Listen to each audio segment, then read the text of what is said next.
Hi, my name is Laura Hartman, and I want to talk with you today about environmental justice. So I work at Roanoke College, where I teach in the Environmental Studies Department, but I also am here as an affiliate with RAISE, that stands for Roanoke Area Interfaith Stewards of the Earth. And if you are interested in this group, it's a relatively new group of people of faith who have an interest in environmental issues, and we would love to have you join us. So please come, please contact us. We'll have the information and links associated with this video somehow. And please find us on Facebook, and find a way to get connected, because we want to hear from you. We are calling all green sheep in the area who are members of congregations and who care about the environment. So here we go. Let's talk about what environmental justice is. We start with a story. This takes place in North Carolina in 1982. So why are those people lying on the road in front of those trucks? I'll tell you why. Those trucks contain soil that's been contaminated with PCBs. The state of North Carolina had to clean up all of this mess of PCBs, and they had to find a place to put it. Well, where are they going to put it?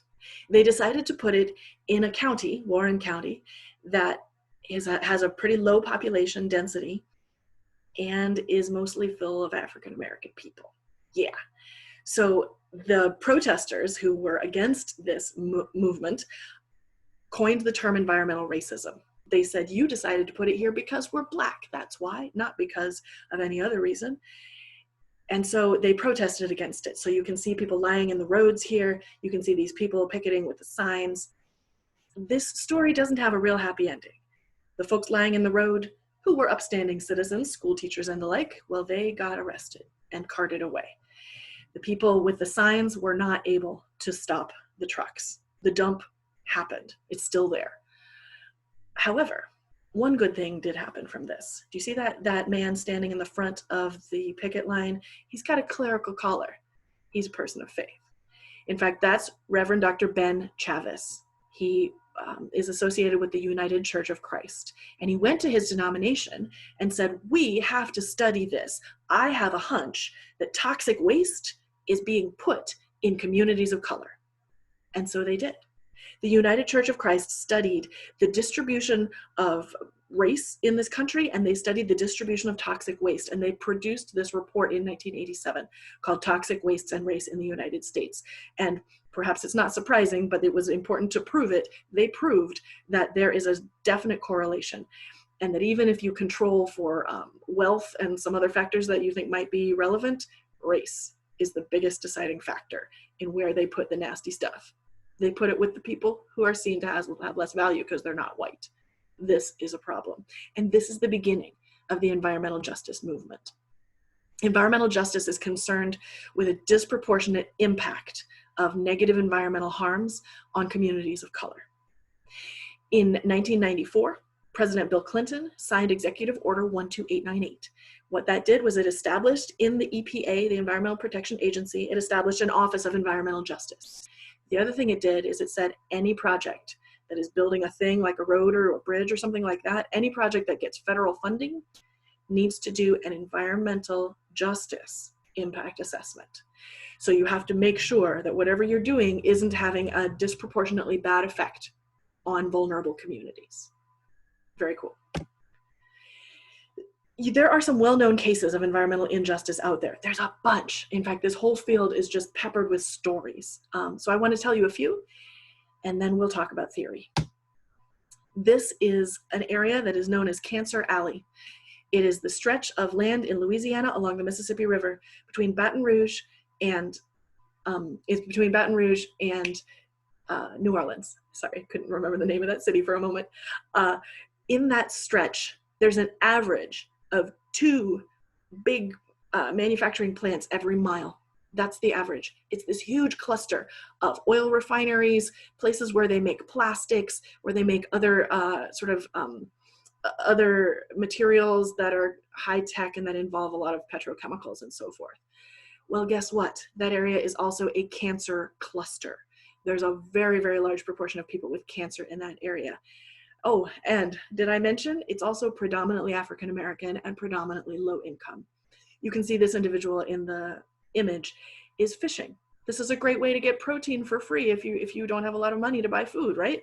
What a great thing, except if you're fishing in polluted waters, and you can guess that those waters probably have some pollution in them, then you're getting those toxins into your body, increasing your chances of cancer. So this is one of many reasons why Cancer Alley, as they call it, is a really big deal. That's an environmental justice issue.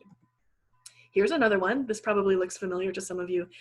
This is the Standing Rock protest against the Dakota Access Pipeline.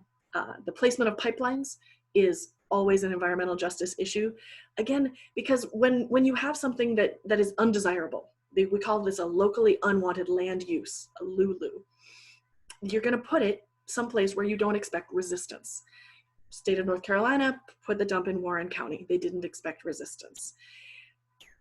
Similarly here, they could have routed this pipeline right near the city of Bismarck, North Dakota. Well, Bismarck is somewhat wealthy. There's white people there. There's people with political power there. It's the capital. So they're going to resist that pipeline. The planners figured that nobody would resist here. They didn't expect this big of a protest. So that's another environmental justice issue. Here's another one. Some of you may be familiar with this. You may even remember this, the Washington dump in the city of Roanoke.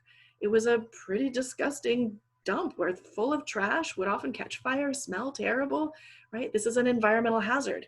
What neighborhood is it in? Not the rich neighborhood, right? This is in the African-American neighborhood in our city. And it took a lot of effort on the part of our African-American community to get it closed in 1962. It has now become Washington Park. Another environmental justice issue close to home is obviously the Mountain Valley Pipeline. So as with the Dakota Access Pipeline, people are making decisions about where these pipelines should go. And they're often choosing places where they expect that people will not resist. But again, we have a fair bit of resistance in our area. So this is where you get some of the drama of environmental justice. This is Dr. Robert Bullard. He is called the father of environmental justice. He teaches at Clark Atlanta University in Atlanta. And this is one of his most famous quotes. He says, whether by conscious design or institutional neglect, communities of color in urban ghettos, in rural poverty pockets, or on economically impoverished Native American reservations face some of the worst environmental devastation in the nation. That's a problem of justice. Okay, but let's indulge in a little theory here. How are we supposed to make sense of all of these different cases? First, we need to ask ourselves what counts as environmental. So often when you think environment, you think wilderness, you think wolves and mountains, right? But people who work in environmental justice disagree with that definition. They want to say, no, the environment is everywhere, and it includes where we live, work, and play. So it's an environmental issue if there's litter on the corner. It's an environmental issue if my child has asthma because we're breathing polluted air. Those are also environmental issues. It's not just about saving the whales or saving the rainforest. Okay, so what about justice? We understand justice in several ways. Justice can be seen as a balance. It can be seen as fairness, and it can be seen as righteousness. And this is one of my favorite definitions of justice coming from the perspective of a person of faith. You often get the word righteousness showing up in scriptures. And often what they mean is justice. There's this idea that God knows what is right and just, and that you and I are supposed to align ourselves with that justice. But even if we're not coming from a perspective of faith, I think we all can understand that there's something about fairness and balance that feels right. I've got 4 different kinds of justice that I want to talk about today. The first is distributive justice. The second is restorative or retributive justice.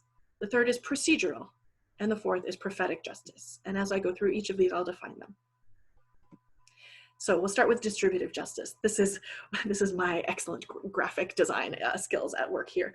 What we're concerned about with distributive justice is who gets the benefits and who gets the harms. So we've already looked at some harms. Harms like the toxic waste of the PCBs, harms like the cancer-causing chemicals in Cancer Alley in Louisiana, harms like having to live near a pipeline, okay? But there's also a question of benefits. Green space, clean air, safe neighborhoods, fresh foods, these are all considered to be benefits, okay? So this rough schema simply is trying to show that if you have more privilege, often with wealth and often with race, you tend to have fewer environmental harms. That's lower on the graph there, and you tend to have more environmental benefits. If you have less privilege, you tend to have more environmental harms and fewer environmental benefits, okay? So if we're interested in something like equity, something like fairness, this graph shows, well, it doesn't seem that fair. This is an oversimplification, I should say, but this is sort of the general schema where we start from. Okay, so when it comes to distribution of environmental harms, what are we concerned about? Well, largely we're concerned about the siting of toxic waste and polluting industry. Polluted neighborhoods, it has been proven, have significantly higher concentrations of Black, Latino, and other non-white populations.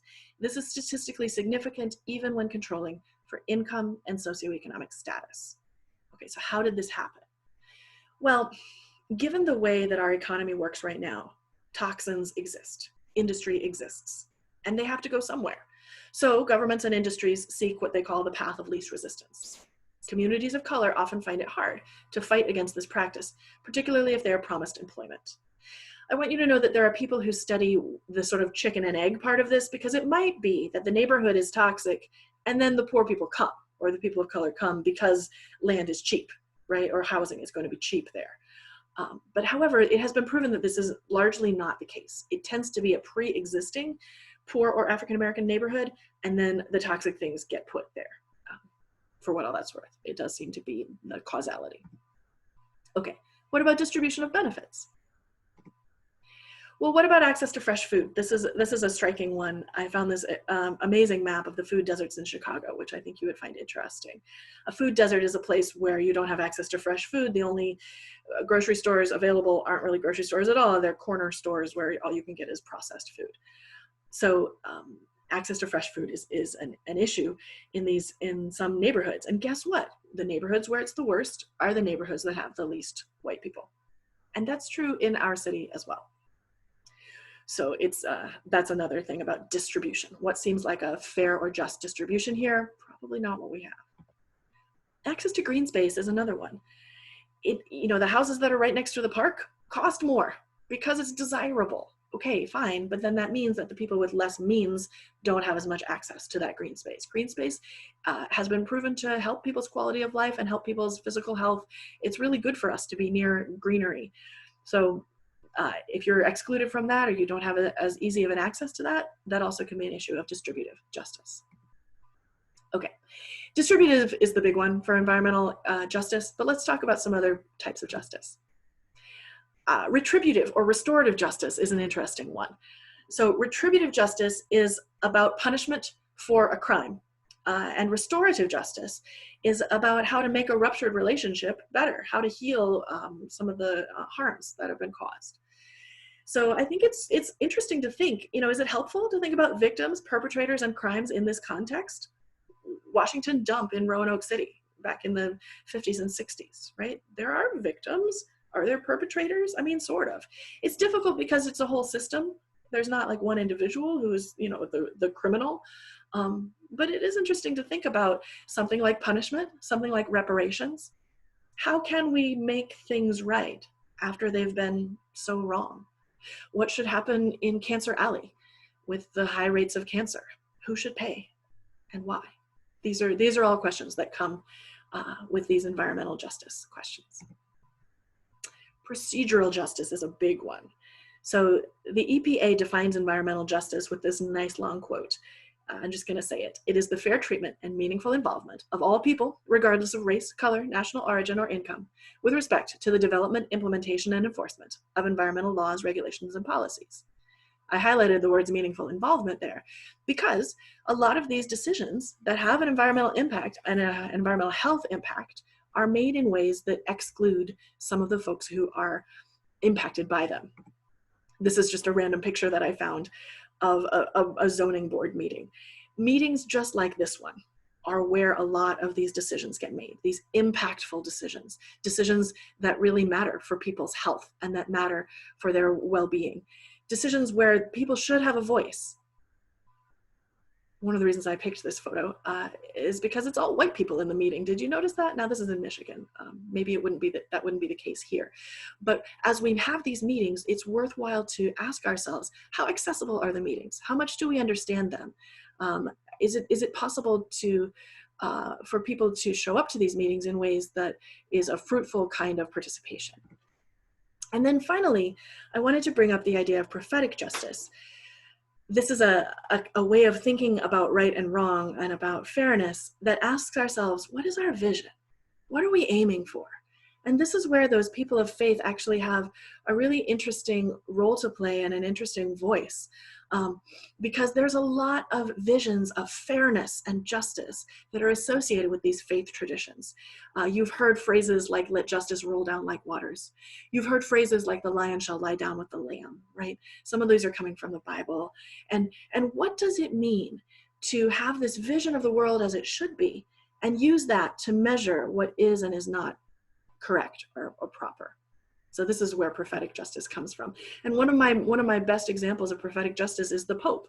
This is a political cartoon depicting the Pope facing all of this polluting industry. And you might notice on the left-hand side people who are suffering as a result of that polluting industry. And the Pope is asking them to repent.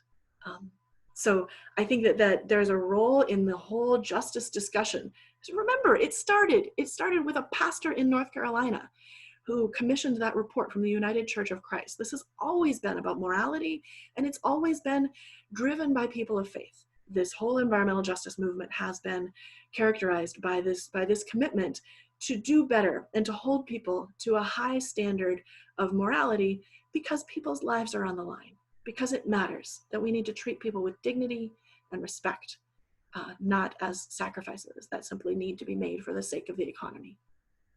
I really like this image as an example of prophetic justice as well, because you can see people metaphorically standing up against a wave of harms that is coming at them.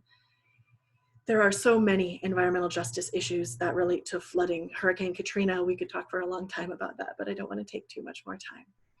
I just want to tell you that when we look at environmental justice, it gives us a really useful lens to bring together human concerns and nature's concerns.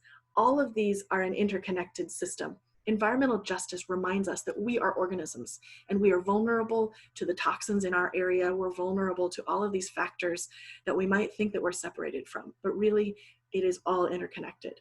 And discussing justice in this way is a good way to remind ourselves of the importance of that. So I just wanted to thank you for your attention, and I want to ask you to get in touch with me if you have any questions. And again, please look into RAISE, the Roanoke Area Interfaith Stewards of the Earth group. It's a good group. We'd like to have you join us. Thanks.